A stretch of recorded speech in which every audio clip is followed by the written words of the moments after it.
My girlfriend does DoorDash from time to time. The last, I don't know, couple of weeks, she's done maybe 4 or 5 dashes.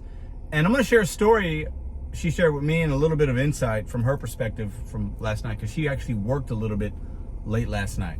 I didn't want her to because it's St. Louis and it's nighttime, but hey, I don't make the rules all the time. My girlfriend does DoorDash. She hates it. She hates it. When she first started, it was different. A couple years ago, she'd do it time to time here and there. And she stopped for months. She just didn't do it. And she was doing some other things. And right now she's just trying to, got this new car and, she's contributing, Very grateful. She hates it. She notices the changes. But let me share with you something from last night. So we know DoorDash is incentivizing and consumers to order groceries, and we have a local Missouri grocery chain called Schnucks. If you've been to St. Louis, you know about Schnucks. If you live in St. Louis, you probably shopped at Schnucks. It's a grocery store, and they're on DoorDash. And she did a triple shop last night at the South Grand Schnucks at, I don't know, I think it was like almost before 9 p.m. Right at like the closing time. And I'm thinking, like, what's going on? Like, it's taking her a while. Like, she should have been back. I text her. She goes, I'm at Schnucks. And my response is, what are you doing at Schnucks at this time on a DoorDash? Like, that's... And, she said they didn't have this, substitutions. The customer was crazy. There was 3 shopping orders. It wasn't even worth her time at the end because of the checkout process and the substitutions. And she gets to the customer's house, and there's no porch light, so she can't see. So she knocks on the door. Because some of these places in St. Louis, depending on the neighborhood, there's no clear indication of a address, or it's broken. Like, it's in South St. Louis in the state streets, and that's where she was. Not a safe area. And I told her last time, I was like, you can't do this. If you're gonna do it, I'm making an executive decision. You cannot work in that area at that time. She knocked on the wrong door, and the lady got mad, and it reminded me what happened to the guy in New York. And I didn't share that with her because I'm not trying to scare her, and she's not somebody that scares easily anyway. She's tough. She's a tough girl. But the lady got an attitude and blah blah blah, and my girl's not somebody that like backs down. She's very calm, but she's not going to be like just like real passive and just that's not her. Somebody gets her riled up, somebody barks at her, she's gonna bark back. That's just how she is. Part of what reason why I love her. So no confrontation, nothing crazy, but she wound up finding the person. But it would just, so she comes home and she's talking about, I'm like, how much did you make? And she tells me, I'm like, that's not good. Like, that's bad. I've been telling her, you gotta start something else. Like, DoorDash isn't it. You're putting your miles in, it's not it. It's not it. Her AR is above 70, it's high.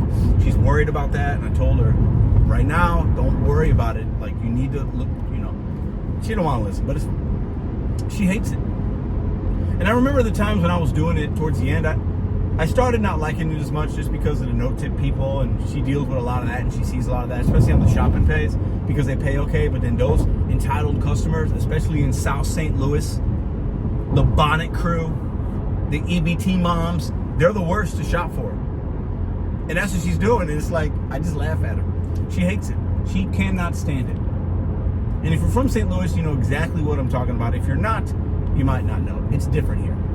In certain neighborhoods, it's different. But the same, but different. So I'm trying to get her on, try Spark or Instacart, do something else, like, or just don't do this at all. Like, I'm trying to steer her down that path. But she's a hard way learner. She'll figure it out at some point. But DoorDash has changed. A good friend of mine that was doing it a few years ago, he's like, he goes, I'm making 15 to 18 bucks an hour. I said, if that's what you're doing regularly, I need you to deactivate the app on your phone. If that's what you're making, and you haven't even paid yourself or the government or your card appreciation or anything else, you're really making 10 bucks an hour. That's high school wages. A high school kid makes more than that, So this app the pay has obviously gone down. The merchants and opportunities have gone up.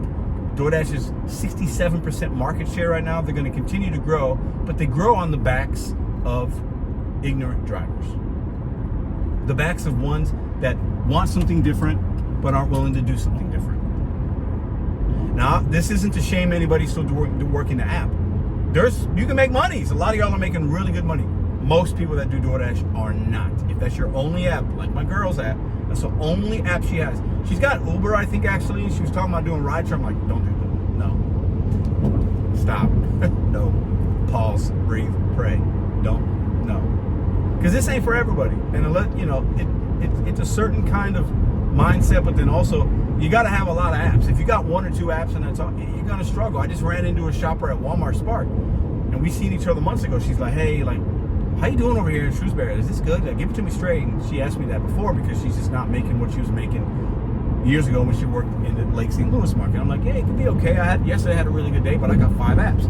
She's like, well, I got Instacart too, and that could be up and down. But the days of having one app, especially DoorDash, and making good money for 99% of Dashers is done, unless you're going to work 12 to 15 hours a day. And then at that point, you'll have a good gross total, but your net's still going to be pretty lackluster.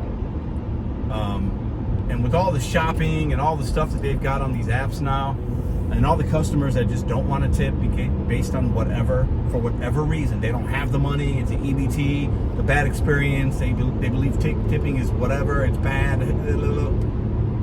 That's the truth of the matter is, people aren't tipping as much, companies are paying less. My girl does DoorDash right now part-time, and she hates it. So I'm going to help get her away from it, because if DoorDash is a filler app right now in 2025.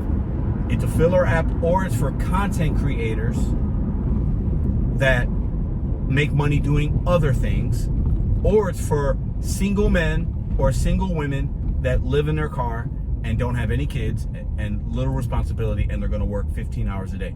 There's nothing wrong with those. If that's your situation, that could be my situation tomorrow. I don't know, right? God willing. But those are the only ones that are really making money doing it. You're living in your automobile. You're dealing with a lot of crap. If DoorDash and one other app is all you have. My girlfriend does DoorDash. She hates it. And I'm going to help her. I'm going to help pry the DoorDash pacifier out of her mouth and get her onto something different, outside of the gig economy or whatever. Because she wants to work now. She wants to do, contribute and have her own things and do this, and she wants to contribute, and I'm for it. It's not how it was in the beginning when our daughter was born. Our daughter's older now. Ruby comes to me sometimes. She's in school. She's got summer camps. She's got free time. She wants to make some money. Great. But she's trying to DoorDash back again, and it is bad.